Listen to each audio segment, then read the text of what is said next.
Mga ka-Puretronics, mayroon tayo ngayong gawa 32 inches na LG. Ayan,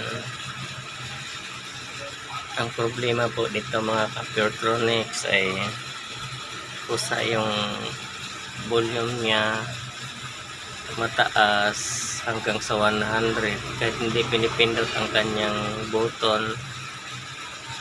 Ayan, pero ginawan ko na lang ng paraan mga ka-Puretronics dahil wala ho tayong mabiling pindutan nito dahil sensor po ang kanyang pindutan, touchscreen po. Kaya ito na lang po ang aking ginawa mga ka-Puretronics. Ayan, kinat ko na lang po ang linya niya papunta sa mainboard. Ito mga ka-Puretronics, ayan, pinutol ko yung red, blue, saka itong orange.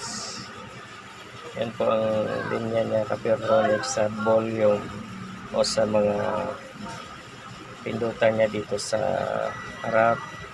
Ang pinapagana ko na lang yan mga ka-Puretronics ay ang sensor para doon na po siya sa remote magpo-control ng volume at saka settings.